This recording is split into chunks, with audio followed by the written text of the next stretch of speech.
How about now? Is it working now?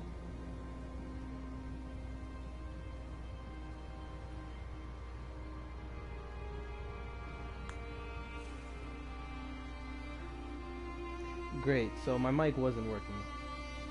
Anyways guys, I had to re-upload this video because my mic was off. I didn't realize it. This stupid mic I bought recently has just been ridiculous.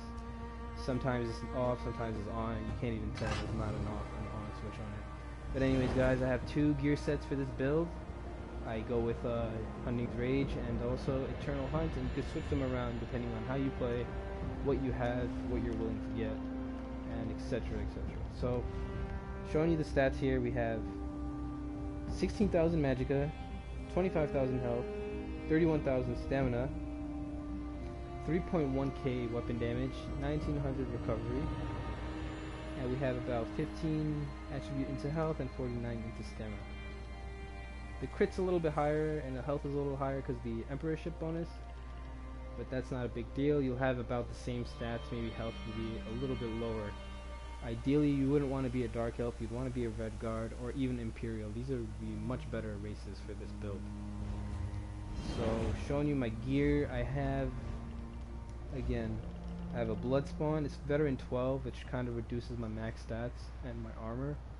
You'd probably want a Veteran 16, I'm hoping to get one soon. Eternal Hunt 5-piece with the triple stat enchantments on the chest and legs. The triple stat enchantments allow you to have more max stats, which means more stats received whenever you use your ultimate due to the battle roar passive. So that's a very good benefit of having the tri-stat enchants on the big pieces. We don't use tri-stat on the little pieces because it's not significant and it's relatively expensive. As you can see, I don't even have gold gear here. Jewelry, it's a stamina recovery on the necklace, 2 weapon damage enchants on the rings. All the traits is robust for maximum stamina. If you don't have robust, you go healthy and then just change up your attributes. So the other set combination I use is 7 medium. Everything is 7 medium. But with this set, I use 5 Hunting's Rage, which is what I've been using until I just got my new set, which is the Eternal Hunt. And they're both good. They both work great. Either set you could go with. Your stats are going to be significantly different though, and you're going to use different food. With this, you're going to get more damage, more weapon damage, and you could even go for a higher recovery with the different food, which is the max health stamina recovery, which is what I'm going to use right now. I'm going to show you the stats. So you get 3.7k weapon damage, 2.2k recovery, about 29,000 stamina, 24,000 health, 10,000 magicka. So here, magicka sustain is going to be a little bit harder, but the stamina recovery is even better. The max stamina is lower, the weapon damage is higher, the critical is higher. You'll do more damage using this. But the other set is what I've been using recently, and I'll go into the skills and show you exactly why I was using that set. So, time to go put that back on. Then you need to switch to Blood Spawn, to be honest, to show you exactly why. So Eternal Hunt, if you don't know what this set is, a lot of people have been using it. It lets you place a rune on the ground, which explodes if someone walks into it, dealing almost 9,000 poison damage and immobilizing them for 1.5 seconds. It's like Root Stem basically. Only for 1.5 seconds, which isn't too long.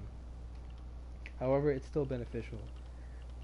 So, when we use this set, when we play around like trees and stuff, we get to use our AoE and this dodge roll. And as people chase us in 1vx scenarios, they'll run into the runes taking a lot of extra damage, which will help us in clearing out big groups of Zergs. Whenever we're getting chased by 5-10 people and we're all alone, we use the environment to our advantage.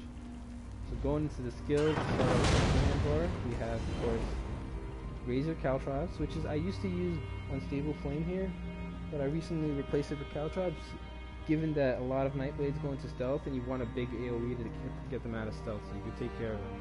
If you throw it properly and you catch them in like the middle, you crit rush in, stampede, then use your Wrecking Blow, take flight, and take them out before they go hidden again. Executioners are execute, rallies are main weapon damage buff and heal. Stampede, this is going to be our snare. This is better than the critical rush more simply because you really want that snare. You can't let them walk around freely. It's going to be too hard to hit them with Wrecking Blow. This is going to be our main DPS. Take Flight is our ultimate. It's going to do a lot of damage. It's going to be a great move. You can use it as execute as well. But you'd best be comboing it with Wrecking Blow to get that kill in. Back bar, it's pretty simple. This is like, you have to go with this. Shuffle, of course, you need to remove snares, so you need shuffle. The 20% dodge chance is also huge. Vigor is our main heal, which we buff with Igneous Shields to get 30% extra healing. Dragonfire scales or reflect to get rid of crystal fragments and snipes that are aimed at us. And also Arrow Barrage. Arrow Barrage is one of my favorite skills. I've been using it for a long time, even on my Stamina Templar and pretty much most builds that I use. Arrow Barrage we put down by the trees or anywhere, and as people chase us, they take a lot of damage. And it's a great AoE, it helps a lot. Corrosive Armor is going to be our backup ultimate. We can use this from time to time when we're in tough situations. Want to take somebody out, but don't want to take a lot of damage. Me personally, if I'm getting chased by 20 guys, sometimes I just pop Corrosive Armor and I kill like 2 of them, just so if I'm going down, 2 of you are going down with me. And that's those rare scenarios where you really can't do anything because the Zerg that's chasing you is just so big. That being said, the gear and skills being shown, let's go into the champion points. 47 into reduce stamina cost of abilities. This is important. We want our abilities to cost less. It helps us sustain better. 73 into Mooncath. If you're a red guard, I would put 100 into this, and I would take a little bit off of this and a little bit off of Tumbling. And I also have 47 into Tumbling because I like the reduced dodge roll cost. It's huge. 35 into Blessed. We want to have insane healing on our Stamina Dragonites. That's what makes us Stamina Dragonites pretty unstoppable. One of the best classes in the game right now is because the healing is ridiculous. Some people won't even be able to see your health go down because you heal so much. So I like to buff up that healing to make sure it's as effective as possible. 6 into Shattering Blows, just so I can get a little bit extra damage on sorts. I don't put a lot into here because not everybody has a damage shield, and that would be a waste of champion points if you put a lot into something that's specific to like one type of build. You know, countering one type of build. 100 into Mighty to maximize poison and physical damage. This will be beneficial, especially in the Dark Brotherhood update, where some more of the Dragonite skills will become poison based, like Unstable Flame and Burning Breath or whatever that thing is called. 6 into Physical Penetration just to help us out a little bit, do some more damage on those tanky guys. Only 20 into Crit because a lot of people run Impenetrable now. And just as I didn't mention before, my gear is Impenetrable. The Hunding's Rage is Divines, but you could still go with Impenetrable. Okay, I made it Divines because it's been a set that I've been using for so long. So Precise Strikes, we've only put 20. Even though weapon crits might not be so beneficial on a lot of people in PvP, it'll always benefit us when we're using Vigor to get crit heals. 10 into Medium Armor Focus to get a little bit more armor. 27 into Reduced Damage from critical hits. I like putting at least 30 into this tree to get this. After dodge rolling, your armor is increased by 660, which is pretty beneficial. It helps your tankiness, and you dodge roll a lot, so it's useful. I split it 55 and 55 here. You could adjust this to your preference. I also put 10 into reduced damage taken from damage over time. The reason being is you take a lot of damage over time from things like puncturing sweeps, radiant destruction. It's really helpful to take less damage from that. Although you don't need a lot in here because you do get reduced damage from here and here anyways. This is just some extra. And the reason why I put 10 here, even though you get it from here, is if I put these 10 into like Elemental Defender or Hardy, it's only going to add about like an extra % or 2. This is an extra 5%, so it could stack and help you with those damage over time. While these are flat, so this will help you with anything. And another 10 to Quick Recovery, just so we can add some extra healing. So that stacks with the Blessed, and we'll have like 16% extra healing, I think. Yeah, 16%. So that's good, that's beneficial for us. Yeah, so I don't know what that guy was doing.